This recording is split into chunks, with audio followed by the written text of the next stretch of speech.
Welcome to the Always On podcast. I'm your host, Duncan MacPherson. And on this podcast, our objective is to continually enable our audience, which are high caliber fee-for-service professionals, to always be working on their business and on themselves personally and professionally. And to that end, on today's podcast, I really did have a great conversation with Denise Logan. So Denise is the author of The Seller's Journey, which is a business fable about navigating the emotional obstacles to selling your business. Denise has addressed more than 500 audiences on 3 continents about the psychology of business owners and how to make it easier when the time comes to let go. What's interesting about The Seller's Journey, and if you think about the notion that facts tell, stories sell, this is a great story and a great tool that you can use to make the introduction to your clients and prospective clients and strategic partners that positions you as an authority in this space. In this episode, we talked about the dual track, specifically around a financial professional getting his or her house in order for the eventual exit liquidity event, but also how that can drive impact with your clients and strategic partners. So I really hope you enjoy this. And if you ever have an idea or feedback on our podcast or what we should cover in the future, please let us know. Hope you enjoy it. Okay, welcome back, everybody. Right up front, I am proudly displaying my wife's old hockey mom mug from back in the day. She was the ultimate hockey mom. Our kids are grown up now, but it's the playoffs in the National Hockey League. And I've made all my emotional picks for who I think is going to prevail.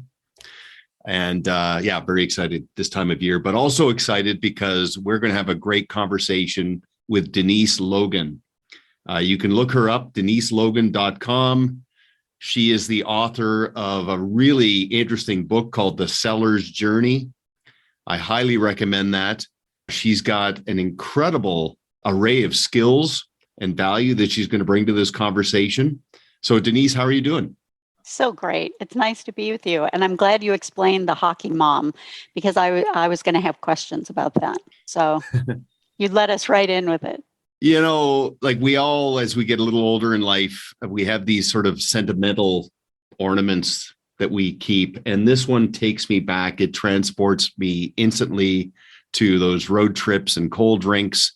And so it's a great symbol. I love it. The premise of this conversation, Denise, you have this great mindset and statement that we will all leave our business at some point. And the whole concept here is we want to do it on our own terms. And there's a dual track to this because I am constantly reminding our clients, and these are high caliber fee-for-service professionals, that they are building an enterprise with immense value. And every investment of effort they make into that enterprise drives their legacy, it drives their personal fulfillment, and drives the eventual liquidity event that they're going to have themselves. But the more seriously they take it, the more relevant they will be to the ultimate client that is a business owner, in my view, and many people confirm that. But there are so many evolving needs and even unmet needs that exist in the life of a business owner, especially as they start to hit their stride and get closer to their inflection point. So let's jump right into that. Let's talk about the dual track and why a financial professional has to take their own exit plan seriously, and in the process, Denise, make themselves more attractive to business owners. Why don't we start there? Thanks so much. You know, Duncan, I do say we will all leave our businesses voluntarily or involuntarily. When I hear someone say, if I leave my business or if I retire, I'm like, oh, that word is when, not if. Absolutely every one of us will leave. And for an advisor who isn't thinking about that exit, your clients are thinking about it, whether they ask you or don't ask you that question. I spoke at a conference in Austin in February of this year, And I was at the bar before, not right before I went on, but the evening before. And I was talking to an advisor who said he was in his late 70s. And he said, I know I should be preparing to leave my business. And I really care about my clients and I want them to land somewhere safely. But when I look at how little I'm likely to get for my life's work, I just can't seem to say yes to letting go. And I think the lesson from that is he had not invested in his business as if it was something that would sell. And what a tragedy for him and for his clients, because he's hanging on. He hasn't been investing in his business or in his clients because he's tired. He's worn out.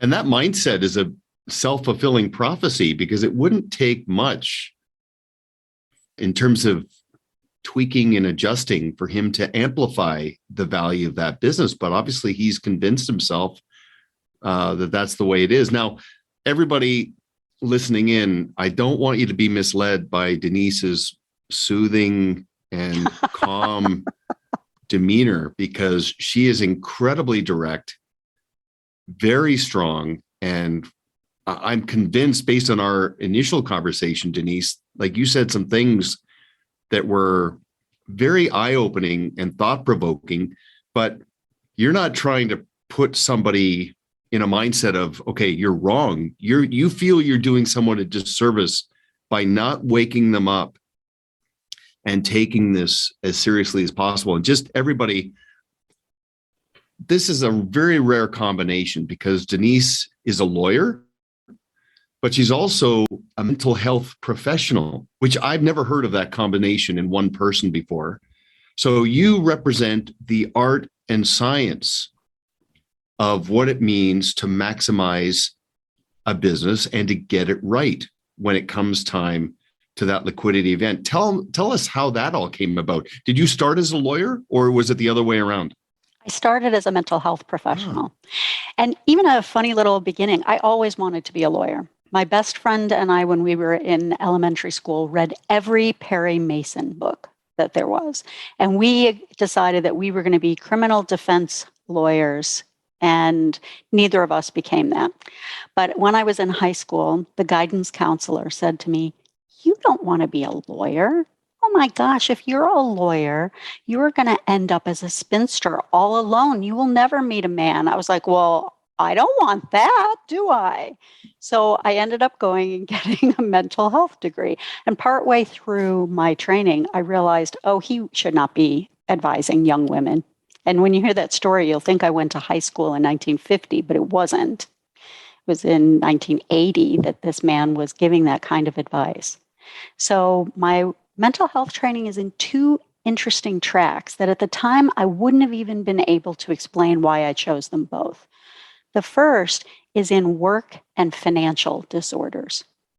So people who attach to their work and their money as the most important attachment for them. And the other is in thanatology, which is the study of death and dying. At the time, I was like, those are both interesting to me. At this later time in my life, I can clearly see how those come together. Because when we are moving away from our mortality and we're worried about end of life, so many times we're talking about money. So if you look at almost any article that shows up on, we'll say, MSN, the 5 mistakes retirees make, they are always about money. Those are not the biggest mistakes that people make around retiring. It is that they have no life on the other side of that. And yet, when we, especially as a profession, when we continue to focus exclusively on the money, that is what our clients will talk to us about. They are afraid of lots of things in preparing to exit their businesses.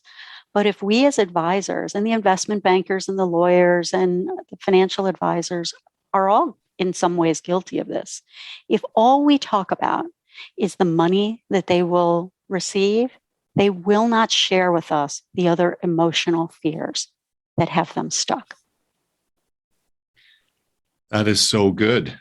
I didn't even really recognize that those two areas of expertise were actual things. But now, of course, they make so much sense, especially with demography and those forces picking up steam. It's interesting. You were asking me earlier about always on, and I mentioned Jim Rohn said, always work harder on yourself than you do on your job. And I have to think that what you were getting at there, people fixate so much on the money, as they should, but maybe sometimes to a fault where there's some collateral damage because there's so much fear I won't have enough, fear I might outlive my money. And as a result, there is this anticlimax on the other side where not only are they not well prepared to live a full life after they've retired, but maybe they've even put so many things off while they were trying to get to their number leading up to that point. But what I was trying to say there is Jim Rohn also said that it's not just what we earn that makes us valuable, it's who we become. And so I have to think that what we're going to get at here is just making sure there's balance in our own lives, but also we're provoking a conversation with our clients to ensure that they have balance, not just in terms of their net worth, but in terms of their worldview and the quality of their life. And for ourselves, right? We model that. I often say to business owners from the stage, you know how you choose the best advisor? Look, technical proficiency and investment ability is the bare minimum, right? Clients assume that you have that. What makes the difference is, can you, as an advisor, walk this path with your client? And some of how you get prepared to walk that path is, do you know what your exit strategy is? If I were in the process of selling my business, and we can talk about when I exited my own business, one of the questions I would ask an advisor is, what is your plan to leave your business? Tell me about your exit. And if an advisor could not answer that question, why should they be advising me as a business owner?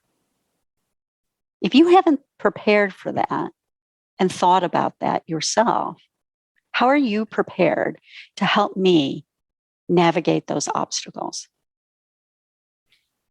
You know, it's interesting. Tom Stanley, who wrote Marketing to the Affluent and The Millionaire Next Door, he said, when you meet a financial advisor and that advisor asks you for your financial statements, ask for his too. Ask for hers as well, just to make sure that there's this sense of congruency. So you're basically going along that same line because that's part of the fit process. Philosophically, do we see the world the same way? So it's not just that I trust your technical ability. Yeah. You know, the world is changed more by our example than our opinions, right? So a fee-for-service professional is very proficient at giving opinions, judgment, but it adds so much credibility when they can show their own example, what I've done myself. So that's part of what will amplify their magnetic pull and make them more attractive. And we're talking both the emotional and the technical part of the exit, right? There's a technical aspect and a structural aspect, the transaction. But for all of us, as we prepare to leave our work, it is a transition. It is the single largest transition in most people's professional adult life. And an advisor who is able to attend to the transition is so much more valuable than one who is only tending to the transaction. So part of the reason why I think that's an important question to be able to answer for our clients, how do I plan to leave my business? You know, we pretend as if we will all know the day when we exit. We don't know the day. And we're in the industry, we're all well aware of life expectancy charts. Duncan, do you know anyone who died before the life expectancy chart number? I do. And so do I. And so does every single person who is listening. And so we pretend as if we will be able to plan for this and we'll know when. We don't always get to know. You know what's funny about that? Sorry to interrupt you there, but I just had to say that I was talking to a leader of a team earlier this week, and I mentioned to him, because we were talking about this very thing, getting planned, making yourself obsolete. So it's not the David show, right? You've depersonalized the business. The clients are really bought into the practice and the process and the bench strength and all of that. And you just happen to be the person that oversees it all. But I said, don't be surprised, because he was talking about his date. And I said, don't be surprised when you get all of this built out, that it adds so much rejuvenation that your desire to exit completely goes away, because you realize this isn't a job. This is a calling. This is something I love to do. And because I've got my house in order, my clients are in good hands. My team's in good hands. I'm in good hands. My legacy is secure.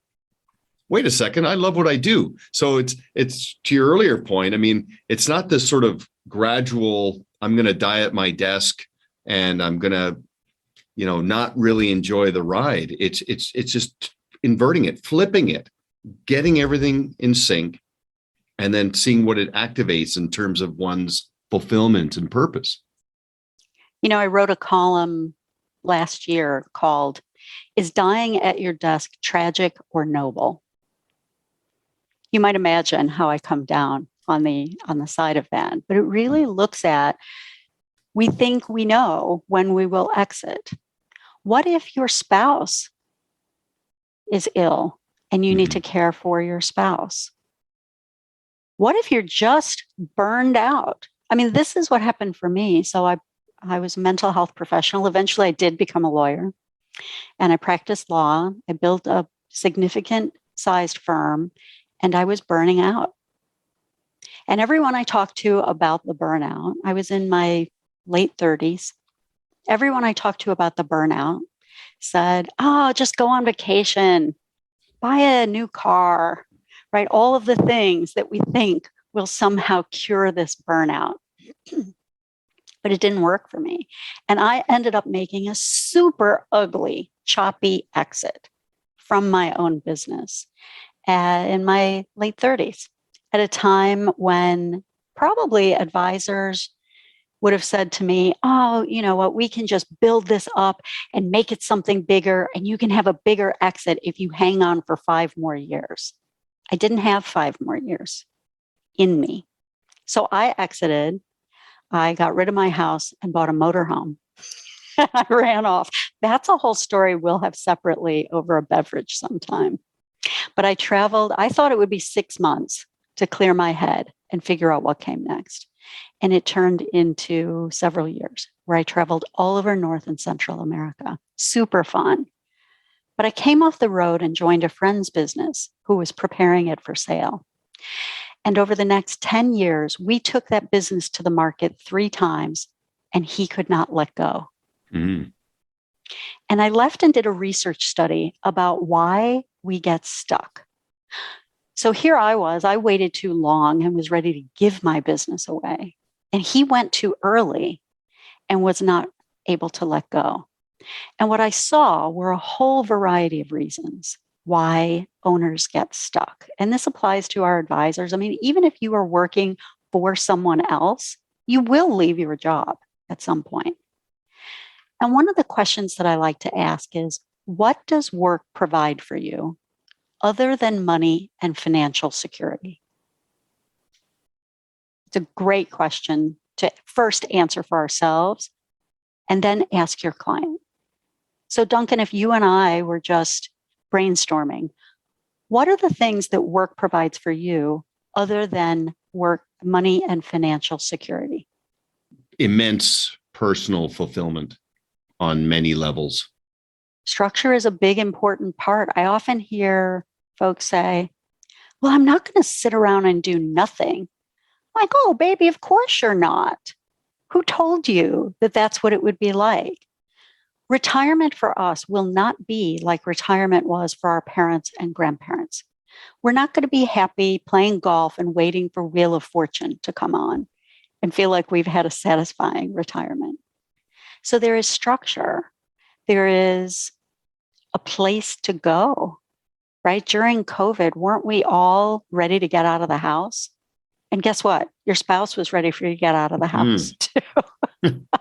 I did my first speech not long ago in a long time. And I'm pretty sure when I told my wife it was happening, she said, "Oh, thank God." I mean, I'm so happy for you. I mean, yeah, but it's true. I mean, this notion of retirement, I'm not trying to get away from anything. And maybe that's why business owners do kick the can down the road a little bit and avoid some of the planning, is because maybe they really do like the structure and they like the fulfillment that comes from what they're building. And it gives them a sense of identity. Because I have to think that if I were an employee and maybe I wasn't necessarily feeling like I was building something, I was transacting, I was trading time for money, I had financial security because of my job, but it didn't activate a deep sense of purpose, then maybe I would want to get away from that at some point and go do something else. But my view is, I mean, you can only golf and garden so much. I mean, we're given this immense blessing to contribute to the world, and it's like alchemy on so many levels. But do you get the sense that between an entrepreneur, a business owner versus an employee, that one aspires to retire versus one maybe just can't come to terms with it yet, so they just put it off to the side and keep grinding it out? You know, the reason I ask that question, what does work provide other than money and financial security? And I'll tell you, I typically will keep poking until we get 15 distinct answers to that question. 15. And here's the reason. The first ones that come are the ones that we've talked about, right? Because they're even a little aspirational. But we are getting so much from our work: friendship, intellectual stimulation, the thrill of the chase, the close, power. The things that come in the last 4 or 5 on that list are the ones that will derail our exit, because those are the ones that are hard to even admit to ourselves. So let's just assume that I had a conversation with someone the other day that was fascinating. Father and son owned business, and the father is refusing to leave. And they're in a little bit of a power struggle. 2 interesting things happened. One, the son said to the father, "Come on, mom has been waiting to travel with you forever." And I said to him, "Does your dad like to travel?" And he goes, "No, he's a crazy homebody." Can you see how he might stay stuck in the business because that gives him the excuse to not have to do something he doesn't want to do? The other thing that was fascinating that came out in the conversation is the father is kind of a bully. Guess what? He gets to bully at work. Where else will he bully? And we're using some of the less favorable traits, but we get a lot of things from our work. Getting really clear about what those are help us, because getting a big old sack of cash, whether it's an employee retiring or an employer or a business owner leaving, getting a big sack of cash does not make those needs go away. So if friendship is one of the things that you get at work, because your employees and customers and clients and suppliers are all your friendship circle, where will that get met outside? As advisors, if you're able to do that kind of deep work with your client, even just asking the question and getting those, keep going and offering up your own answers to that as well. So you can say, oh, well, here's something I get from work, and here's how I'm planning to get that need met. We can help our clients get those needs met, and they will retire. They will exit their business.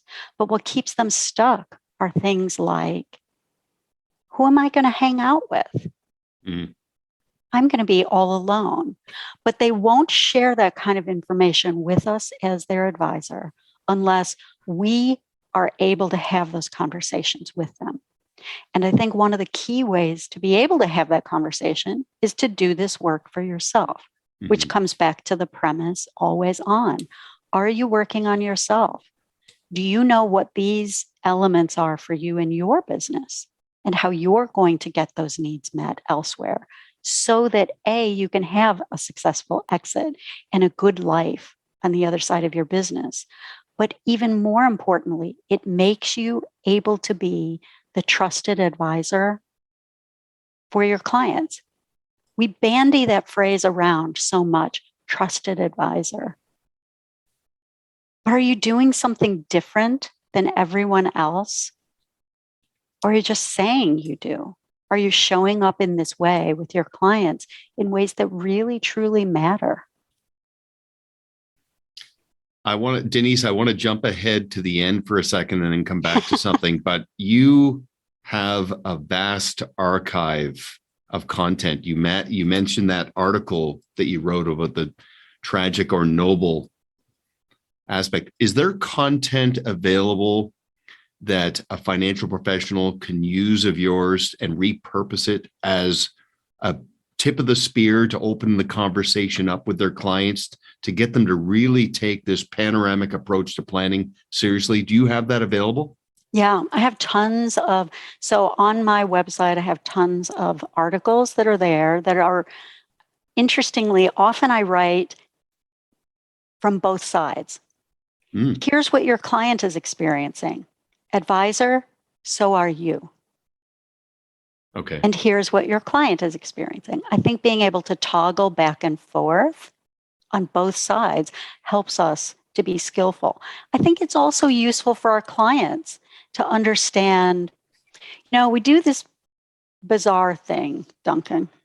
We do discovery sessions with our clients, right? They're sitting across from you and you have your list of questions, ask. When do they get to know us? When do they get to feel like they are in conversation with us? One of the tools that I use for that is called the Legacy Dinner.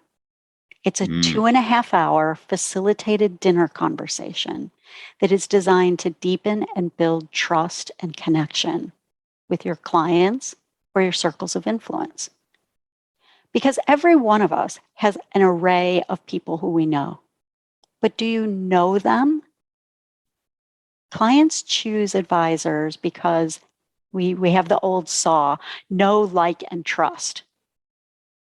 Notice that the word know comes first. Do we let them know us? And the dinner is set up as such a fascinating, deep experience that happens. It's for an advisor and 10 guests over dinner. And each of the guests is given an invitation, a special invitation to join us for dinner. And they're told, please come prepared to answer this one question. If I could take on the life of any other person, living, deceased, or imaginary, who would it be and why? Right away, when they receive this invitation, they're like, oh, this is different.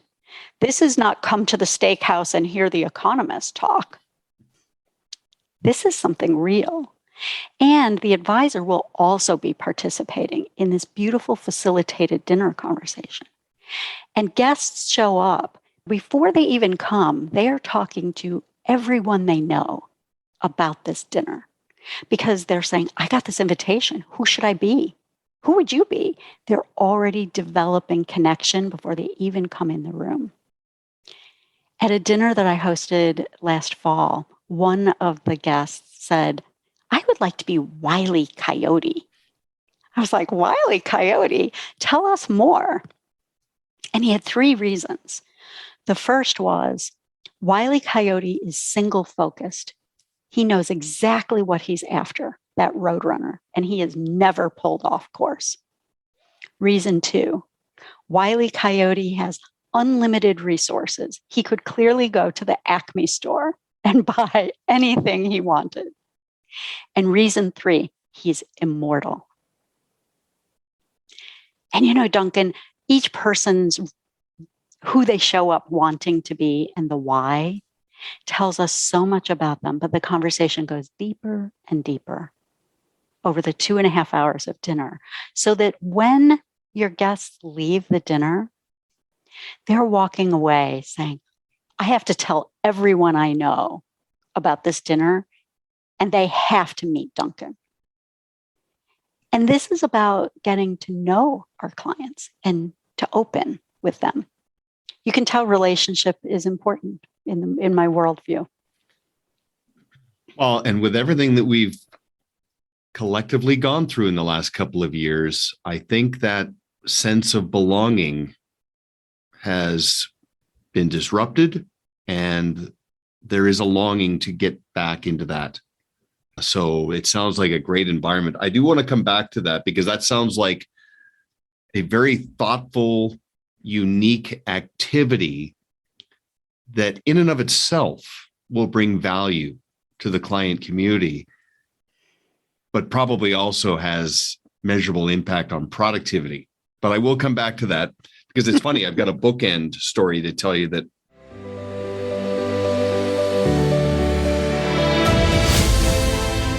a customized podcast can add credibility and efficiency to your communication efforts. Sifting good prospects from the mass of suspects, staying top of mind with strategic partners, and activating more advocacy from existing clients can be achieved with a turnkey approach. Learn more at proudmouth.com.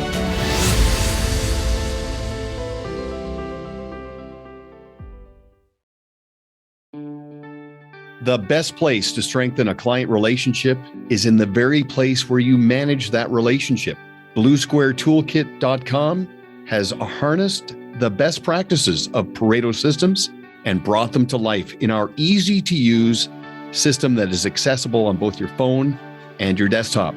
Simple technology to uncomplicate your life by creating clarity, accountability, and consistency for your entire team.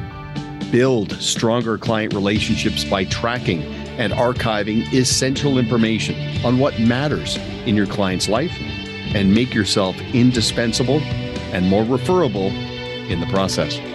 Create a more consistent client experience and grow your business with the Blue Square Toolkit. Visit BlueSquareToolkit.com to get your 14-day free trial today. Back to the content for a second. Yeah. So I'm a big fan of content marketing, and just to do some sifting and to let people raise their hand and say, you know what, this resonates with me. I want to pursue this. So I'm going to suggest that everybody go to deniselogan.com and go through the archive and then bring some of that value, because we all endlessly talk about being a goals-based planner and using form as the framework, and your technical ability and bringing in guest speakers to talk about core competency and asset management strategies and philosophy. That's all, it's expected. But when you round it out with family, occupation, and recreational drivers, it activates a conversation. And it's interesting. We're all trying to make sure we're not up against red line. We're plateau avoidance. We're always trying to find that next level of, that best version of ourselves, and also prevent some anticlimax on the other end after we achieve some goals. It's like, you climb Mount Everest, you get to the summit, and it's like, okay, now what?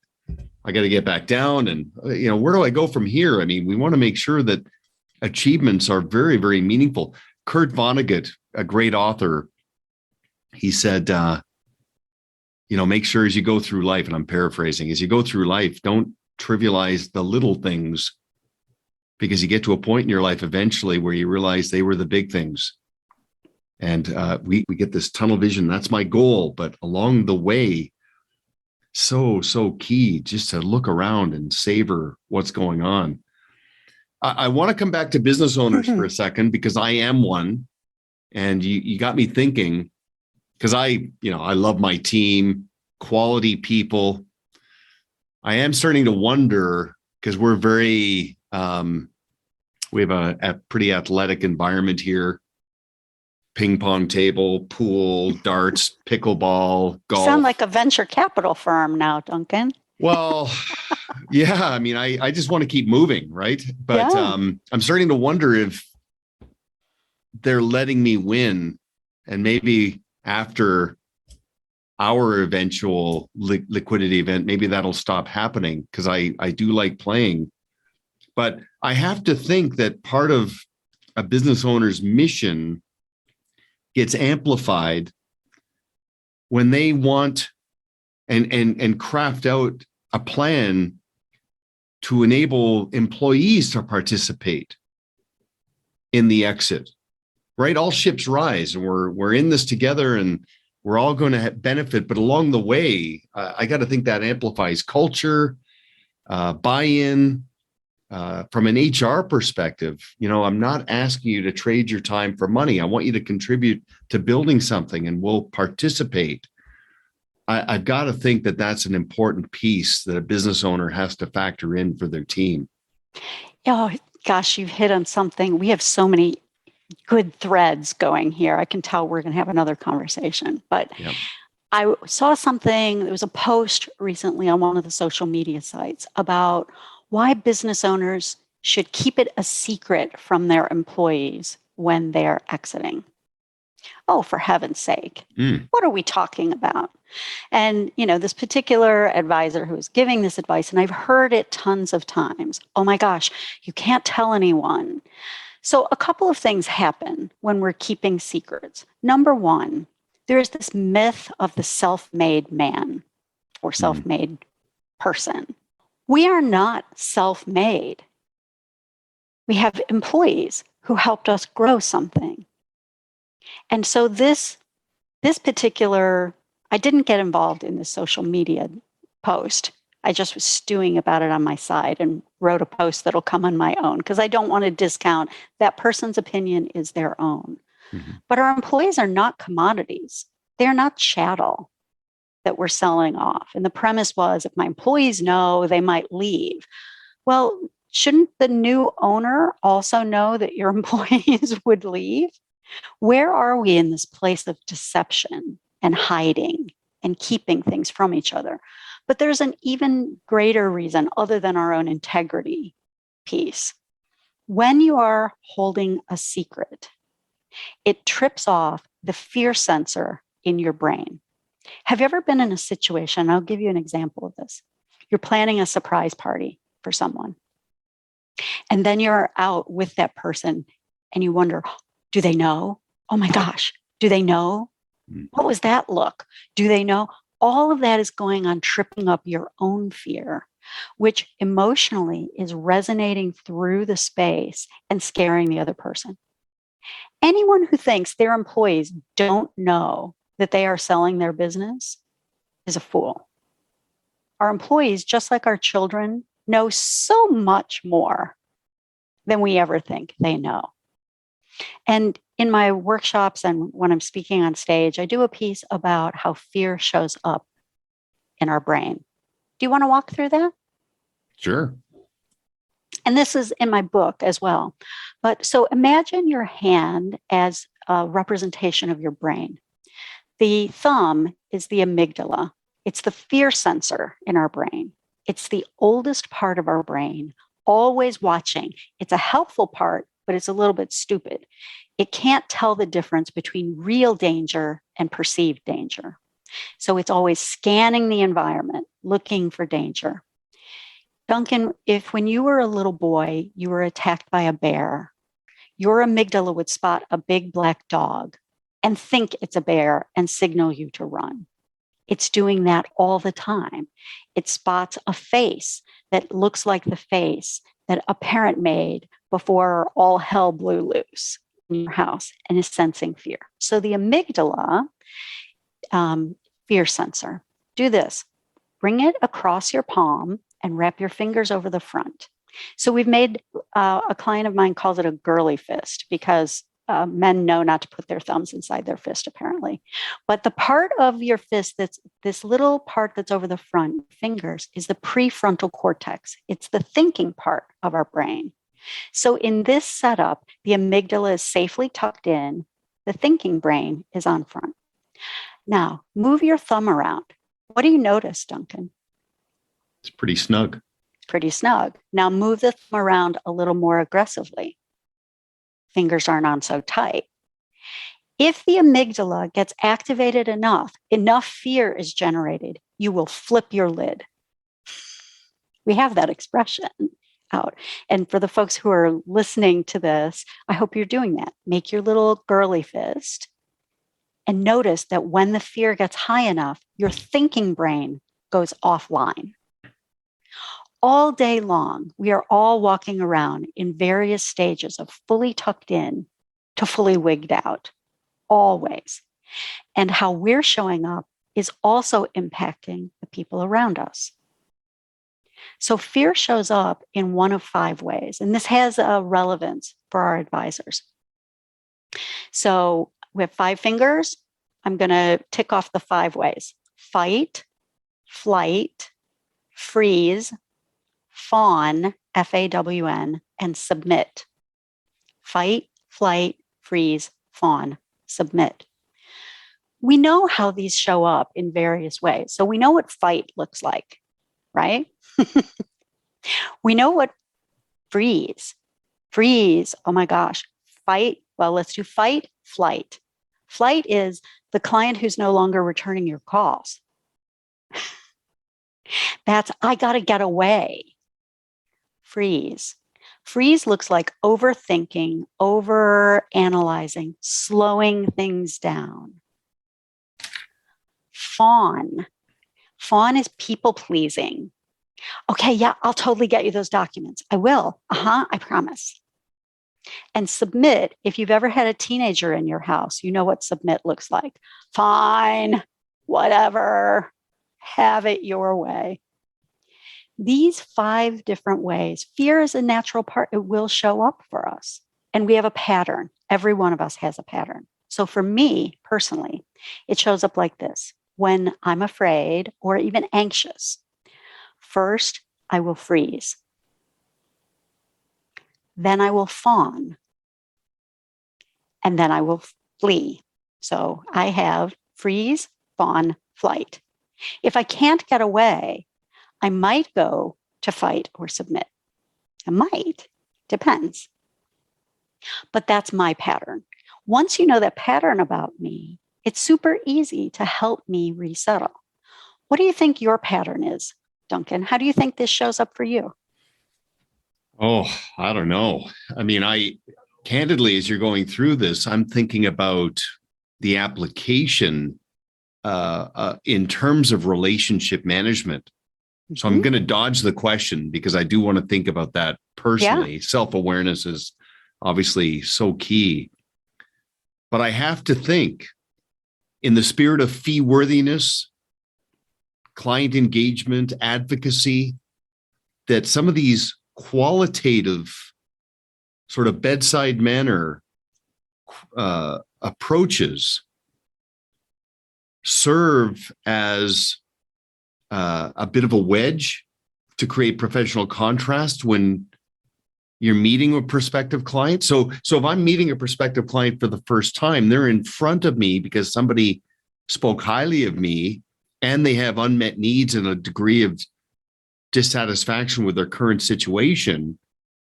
If I start balancing my technical ability with my qualitative value and getting somebody to think about where this is all going and what they need to address, That's got to be a bit of a wedge for professional contrast, but also for an existing client,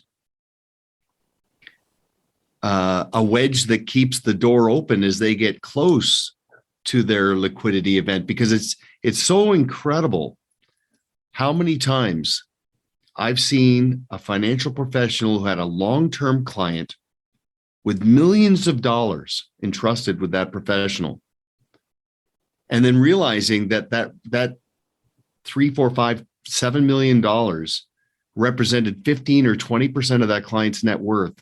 And when the liquidity event happened, because the advisor was on the outside of that event, all the money left. Right. If the qualitative is balanced with the quantitative, if the artisan emerges in the financial professional where they understand what you're talking about here, there's got to be a rejuvenation in those relationships. There has to be. It's amazing. And I'm going to come back and talk about the book after I give you this piece. But here's how this shows up, this fight, flight, freeze, fawn, submit. It's showing up right now in your client meetings. We're talking about money with people. Mm-hmm. I mean, money has a whole bunch of taboo, a whole bunch of fear around it. What will you think of me? Will I seem dumb? Have I made ignorant decisions? Do I need to posture? Think about, you're in a discovery session, even with a client, and you ask a question and they shut down or they pull back. Mm. As the advisor, do you even notice that? And if you do, what do you do with that? This little tool, I call it the handy dandy tool, right? Because we're talking about using our hand. And it's a visual representation. And it's all, there's a piece of it in the book that's fun.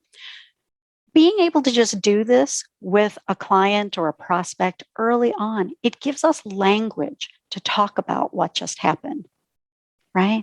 The amygdala is referred to as the lizard brain. Sometimes I'll just say, oh no, the lizard's running the show right now.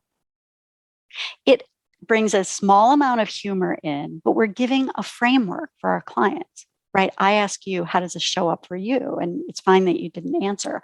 If we were in a client meeting and I did this, right? And I would lay this out and I would tell about me first, right? Transparency. This is how it shows up for me.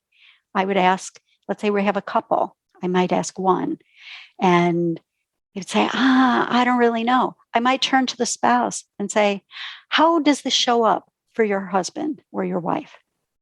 Because if I ask you this, Duncan, we're not going to expose your wife here on the show, but if I ask you, how does this play out for your wife? You would be able to spot it. You'd be able to say, when an argument comes or when she's afraid, this happens, this happens, this happens. You would see the pattern. Okay, so back to the question to me, because I'm really trying to think this through. But as you get older, where in that 5 reactions, I guess, because I'm trying, Stephen Covey said, seek first to understand before you're understood. Right.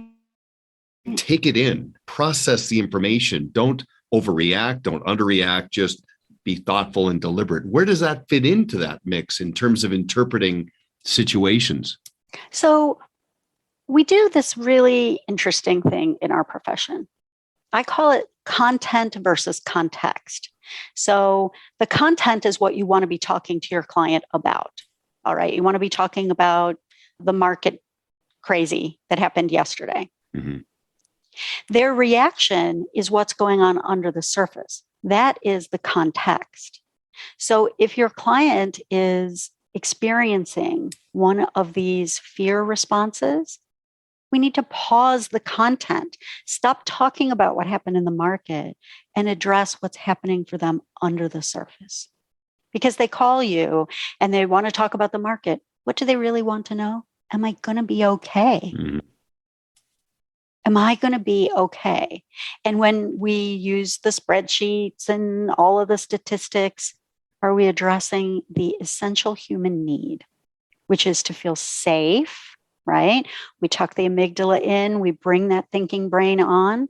Otherwise, you can give them all the statistics you want.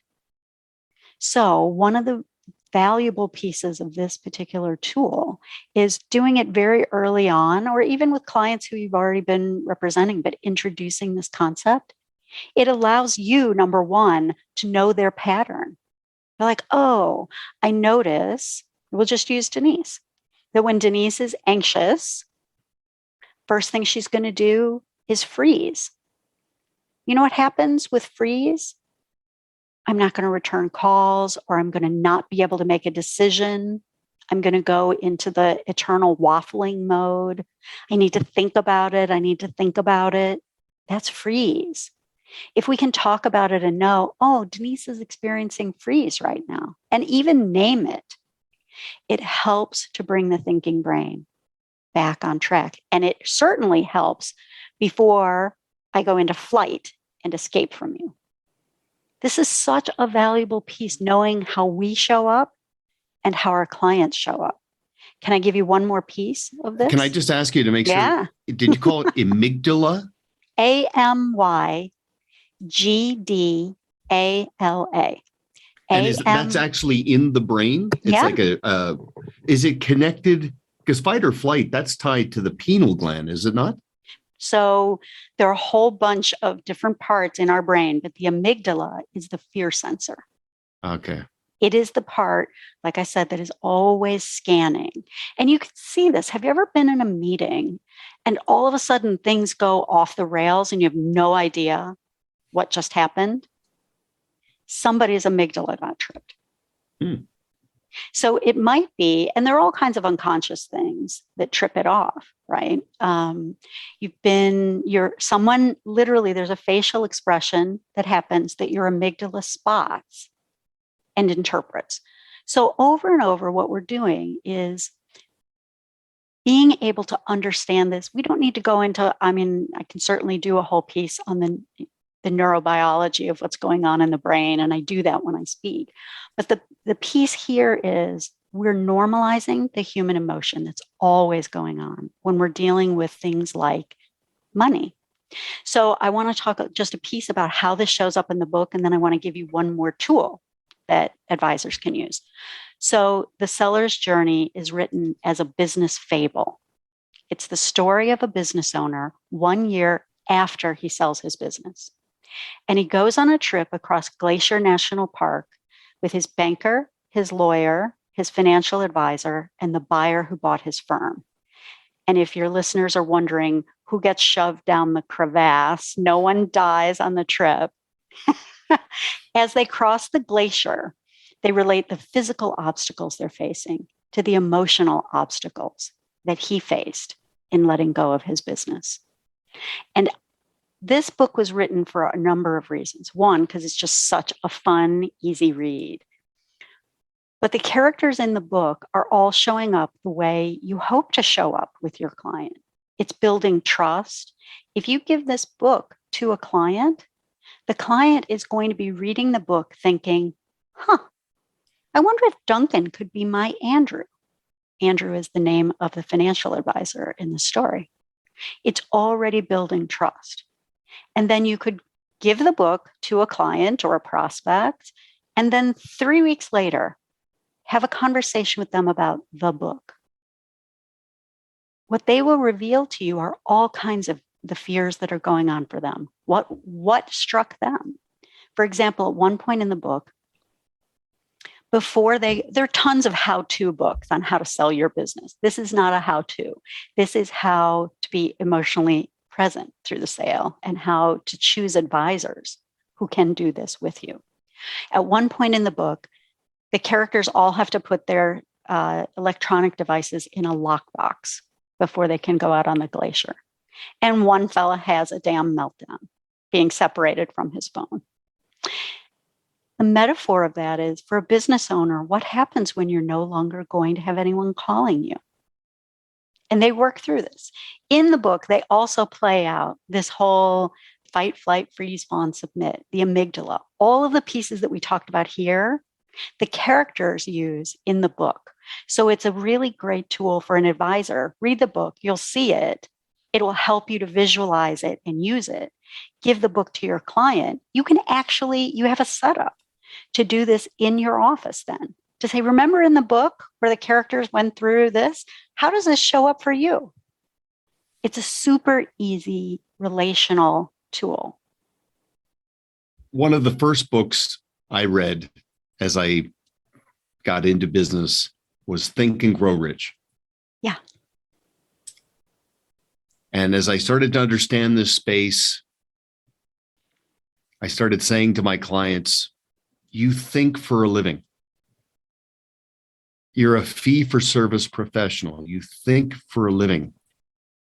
And your clients come to you looking for your judgment, your opinions, your guidance. But what I'm learning here is taking situational awareness when you're in front of another human being to another level, being able to understand and interpret fears, aspirations, apprehensions, anxiety. Michael Youssef had a great quote. He said, an opinion is something you hold. A conviction is something that holds you. Mm. So what I'm hoping comes out of this is a deeper sense of conviction that what a financial professional does and the value they bring. You know, Jim Bowen calls it the noble profession. I mean, the shadow you cast is so substantial. We are in such an intimate relationship with our clients around their money. And especially thinking about an owner who is about to let go of their business, it's not a mystery why owners refer to it as their baby. Mm-hmm. It is not a mystery. And sometimes I hear people say that mockingly, like, oh, they think it's their baby. Yeah, it is. And they are being separated from something that has created identity, right? One of the pieces, so I did this, and I've done this with a bunch of advisors. We do something I call the fireside chat. And that can be in person, it can be virtual. But the fireside chat is an intimate conversation with the advisor and me. And the setup is, it's almost like your audience it's as if we're in a coffee shop and they're at the next table overhearing us talk about these very things that we talked about here. And the purpose of the fireside chat is not to have the advisors, clients, or prospects say, I need to go find Denise Logan. I'm like, no, please don't. You know what? You need to choose that advisor who's so dialed in to this need that you have. They are your trusted advisor. So I serve in this like a wrapper around the advisor through this lightly structured conversation to help them connect more deeply with their clients. To show that, yes, you actually can talk to me about these important things as your advisor, because I'm not shying away from them either. It's an amazing setup to be able, clients want to talk to someone. They need this. Well, especially a business owner who is the proverbial 25-year overnight success story. It is their baby. They built it from nothing, and so much friction and adversity and moments of doubt. And then, this inflection point happens. I do want to say, as a call to action for everybody, because we're going to have another conversation, Denise, for sure. But love that. Go to deniselogan.com, scan through her archive content, and repurpose that as a bit of a hook to start this conversation. Number one, it's so interesting because over the last 10 years, I know many financial professionals that part of their client experience and part of their process was to have a retirement party for their clients who would either have the liquidity event or hit their number and bow out of their job and work with the spouse or the family to organize this party. And it was a great business development driver because you're amongst friends and family members. And of course, there's always this moment where, the client says, this is my financial advisor. He helped me get here, or she helped me get here. And it's just this immense endorsement to this captive audience, which is a phenomenal idea. But what I'm seeing here, your legacy dinners, your fireside chats that you've got down to a science, that's something you can buy into as a financial professional to get so far out in front of the retirement or the liquidity event at a minimum for your most significant clients. I mean, we talk about 80-20 and AAA clients. We jokingly said, because many advisors are growing down, they're going from 300 clients down to 75. It's that whole premise of, would you rather have 100 pennies or 4 quarters, right? What's easier to manage, and what, all of those symbolic aspects. But I have to say, you've had a little bit of a sampling in terms of how Denise conducts herself and represents this from a technical side, but also an emotional side. You've got to pursue the idea of having Denise facilitate a legacy dinner with a small group of clients or a fireside chat. And you do those virtually, not just in person? The legacy dinner is an in-person event. The fireside chat can be in person or as a virtual experience. Okay. And they can get that information off of deniselogan.com? Yeah. And then you've got financial professionals that have used the seller's journey, the fable, as the door opener, the wedge to open up the conversation. Absolutely. And you can white label the cover of that book. So it has your logo on it. So there are a whole array of ways to be able to use that book. Think about, everyone is chasing the owner who's just about to have their exit. My view is you want to have the relationship deeper with that owner, because the investment banker or the business broker who's handling the sale of that business, guess what? They are also looking to capture that money. So an investment banker is handling the sale, big windfall.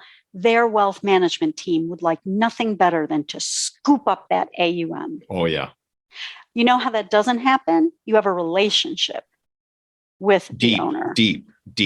Absolutely. This and is a not relationship with the value-added support team, like all the other service providers engaged in that. So it's not blindsiding. They're involved. Correct. Like the legacy dinner is ideal to use as a relationship cultivation tool with your circles of influence, your centers of influence. If you think of that, right? If I were to ask you, Duncan, how many lawyers do you know? Oh, good grief. Maybe too many, right? Too many. And a huge array. But if I asked you, Duncan, I need a lawyer, how many are you going to give me? 1, 2, maybe 3. Yeah. The legacy dinner is designed to put you in that 1, 2, or 3 role with your circles of influence, because they know plenty of financial advisors.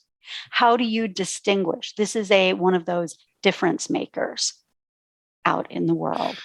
And so if a financial professional is striving to shift from being a generalist to a specialist and narrowcast instead of broadcast, go deeper and create a reputational equity that I am the go-to for business owners approaching and executing on the liquidity event, engaging all of these other service providers, you've got tools that can help somebody put that all together? Absolutely. And, Tom Deans, who was a guest on your show a while ago, made such a really great point. If I were to look at your client list and you have all different people, that's one business. If you have all of the siblings and children and multi-generational people staying with you, that's a real business. And what we're looking for is, what are all of the ways that you can bond more deeply with your clients in ways that the family knows you, so that when mom or dad dies, they're not like, yeah, I'm going to take all that money and move it to my college buddy who's just getting his practice started. No, you know them, right? I did a legacy dinner at a family governance meeting, which was so amazing. A way to really deepen with the family, but also because the advisor is participating in this dinner, you're not in a discovery session where you're like sitting on the side, checking boxes. You are participating. They are also knowing you. This is the relationship, the mesh that holds relationships together. And the side added bonus of this that I think is just super fun is it's changing you. Mm. It is I love that changing dual you track. I love to it. do this work. Yeah. You know, you can be technically proficient and you must be. But do you care about your clients as if they were your favorite uncle? The way, and oftentimes I'll hear advisors say, well, I don't really know how to do this. I stay away from those pieces. I'm like, staying away from it causes harm. When we only treat people as if they are a number, they feel it. They feel it. And your legacy is being made as well in the way you interact with your clients and your peers and your circles of influence. You know, it's interesting. I've got a service provider. I know I'm not his biggest client. I know it. But he makes me feel like his favorite client based on the way he conducts himself. Mm-hmm. And it's interesting because in this abstract space, I'm constantly asking people, what do your clients trust specifically? What do they trust? And more often than not, what they end up describing is they trust you, the person, which is a phenomenal foundation. But build on that. Make sure the clients trust the practice and the process as much as they trust you and your people.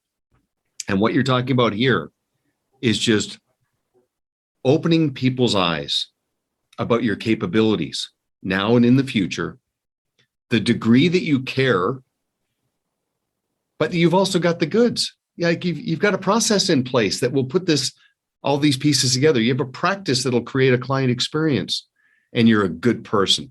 That is absolutely unstoppable when it comes to contrast, fee worthiness, and referability, in my view. So my call to action for everybody is, if you want to go up market, if you want to make yourself absolutely indispensable to business owners and professionals that will have enterprise value, and immerse yourself into the network of other service providers in this space, this is such a great activity. Start with the content. Talk to Denise about the fireside chat and the legacy dinner, and start stirring that pot. It's going to serve you well. It has to. It's going to change your life. And not to overstate it. No. But it's such a. Again, I'm going to quote another Jim Rohn. He said, the best way to take care of your clients is to take impeccable care of yourself. So there's a 2-for-1 here. You make yourself more attractive. You get your own house completely in order, and you're activating an ability to attract really attractive clients. It's such a great, and propel you to self-actualization, that best version of yourself. I mean, I just love everything about this. So, and I am so pleased by the way you position it and represent it, because it's, you've got the core competency, having that lawyer, just the way that you're wired, but also having that mental health perspective. I go out of my way when I'm talking to our clients. I ask them, I said, tell me how your relationship with your best clients have changed in the last 2 years. Just tell me that. And there's a bit of a pause, but when I hear somebody say, the relationships are deeper, they're bearing their soul to me, they're really opening up to me on another level. Like I thought I knew them, I really know them. When a client asks me if I know a therapist who can talk to their teenage son, or if I know a marriage counselor, or if I know a great trainer, like they're asking questions that really speak to, I'm trying to just figure things out a little bit further. And it just confirms money's a means to all those ends. So I don't know. You're right. I mean, some people just want to stay in the lane and make sure the statements look good, and that's fine.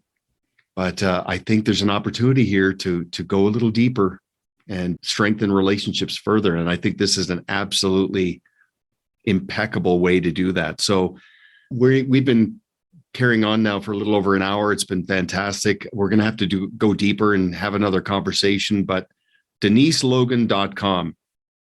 Go to that site. It is a very, very nice, clean, intuitive site. And think about that book, The Seller's Journey, as something for yourself, but also something that you can make available at a minimum to your favorite clients that this would resonate with. So Denise, I just want to say thank you very much for your time. And I look forward to round 2. It was such a pleasure. Thanks so much for having me, Duncan. My pleasure. Thank you. Thank you for listening to Always On with Duncan MacPherson, where our objective is to enable professionals to always be working on their business and on themselves. Want to learn more about Duncan and his team? Visit ParetoSystems.com. Don't forget to click the follow button below to be notified when new episodes become available. The information covered and posted represents the views and opinions of the hosts and/or guests and does not necessarily represent the views or opinions of Pareto Systems. The content has been made available for informational and educational purposes only. This podcast is powered by Proudmouth, the Influence Accelerators. If you're like me and want to spend more time educating people and less time selling, Proudmouth helps turn Main Street experts like you into trusted mainstream authorities. They will help amplify your influence over a growing audience of magnetically attracted fans. Visit proudmouth.com to learn more.